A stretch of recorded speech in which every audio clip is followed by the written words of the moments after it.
Hi ಎಲ್ಲರಿಗೂ ನಮಸ್ತೆ. ನಾನು ಇವತ್ತು ಮುಲ್ಲಂಗಿ ಸಾರು ಮಾಡೋದು ತೋರಿಸ್ತೀನಿ ನೋಡಿ. ಮುಲ್ಲಂಗಿ ತೊಗೊಂಡಿದ್ದೀನಿ, ತೊಳೆದ್ಬಿಟ್ಟು ತೊಗೊಂಡಿದ್ದೀನಿ. ಮುಲ್ಲಂಗಿನ ಸೈಡಿಗೆ ಇಟ್ಕೊತೀನಿ. ಇವಾಗ ಕುಕ್ಕರ್ ತೊಗೊಂಡಿದ್ದೀನಿ. ಕುಕ್ಕರ್ಗೆ ನೀರು ಹಾಕ್ತೀನಿ ನೋಡಿ.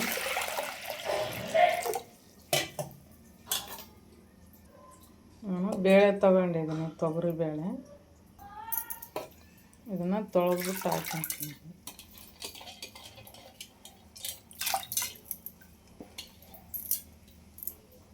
ಇದಕ್ಕೆ ಟೊಮಟೊ ಹಾಕ್ಕೊಂತೀನಿ ನೋಡಿ. ಟೊಮಟೊ ಕಟ್ ಮಾಡ್ತೀನಿ.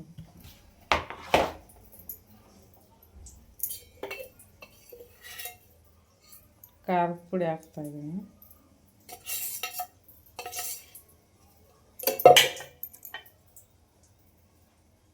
ಎರಡು ಸ್ಪೂನ್ ಖಾರದ ಪುಡಿ ಹಾಕ್ತಿದ್ದೀನಿ.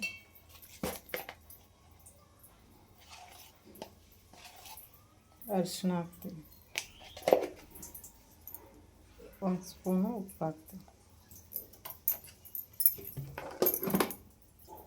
ಇದನ್ನು ಮುಚ್ಚಳ ಕ್ಲೋಸ್ ಮಾಡಿ ಬೇಯಿಸಿರ್ತೀನಿ. ಇವಾಗ ಸ್ಟವ್ ಹಚ್ಚಿದ್ದೀನಿ. ಬೇಳೆನ ಬೇಯಿಸ್ಕಿರ್ತೀನಿ ನಾನು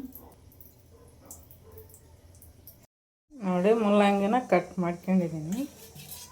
ಇವಾಗ ನಾನು ಒಂದು ಪಾತ್ರೆಗೆ ಹಾಕ್ಕೊಂಬಿಟ್ಟು ಒಂದು ಪಾತ್ರೆಯಲ್ಲಿ ನೀರು ಹಾಕಿದ್ದೀನಿ. ಕಾಯ್ಕೊಂಡು ಬೇಯಿಸ್ಕೊಳ್ತೀನಿ ನೋಡಿ.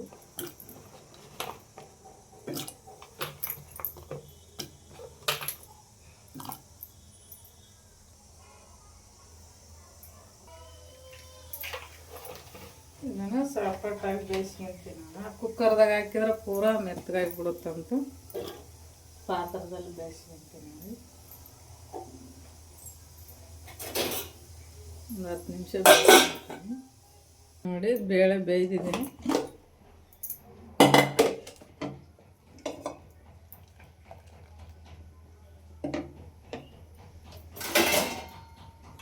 ಇದನ್ನು ಸಪ್ರೇಟಾಗಿ ತೆಗೆದಿಟ್ಕೊಳ್ತೀನಿ.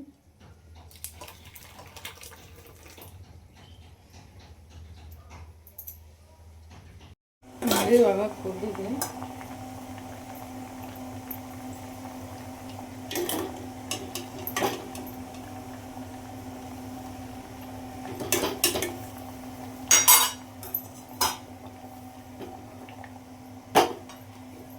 ಇವಾಗ ನಾನು ಪಾತ್ರೆ ಇಟ್ಕೊಂಡು ಇದಕ್ಕೆ ಒಗ್ಗರಣೆ ಹಾಕ್ಕೊಂತೀನಿ ನೋಡಿ.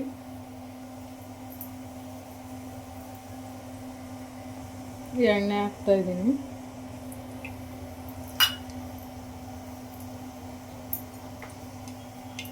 ಇವಾಗ ಸಾಸಿವೆ ಹಾಕ್ತೀನಿ. ಆಮೇಲೆ ಜೀರಿಗೆ ಹಾಕ್ತಾಯಿದ್ದೀನಿ.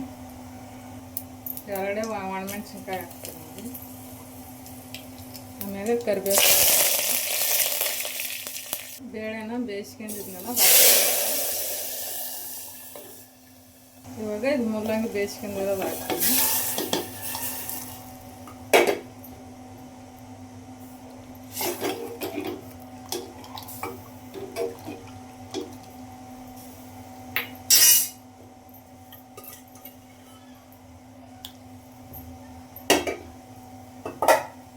ಸ್ವಲ್ಪ ಸಾಂಬಾರು ಪುಡಿ ಹಾಕ್ತೀನಿ ನೋಡಿ, ಒಂದು ಸ್ಪೂನು.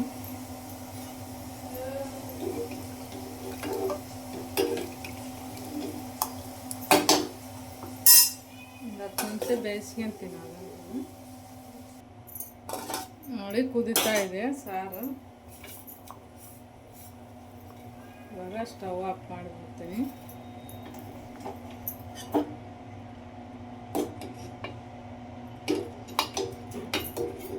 ಇವಾಗ ನಾನು ಒಂದು ಬಟ್ಲು ತೊಗೊಂಡಿದ್ದೀನಿ ನೋಡಿ, ಅದಕ್ಕೆ ಹಾಕ್ಕೊಂತೀನಿ.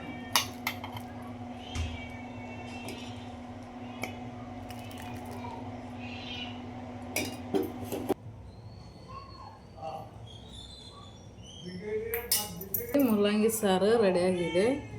ನನ್ನ ವಿಡಿಯೋ ಇಷ್ಟ ಆದರೆ ಲೈಕ್ ಮಾಡಿ, ಕಮೆಂಟ್ ಮಾಡಿ, ಸಬ್ಸ್ಕ್ರೈಬ್ ಮಾಡಿ, ಶೇರ್ ಮಾಡಿ ನೋಡಿ.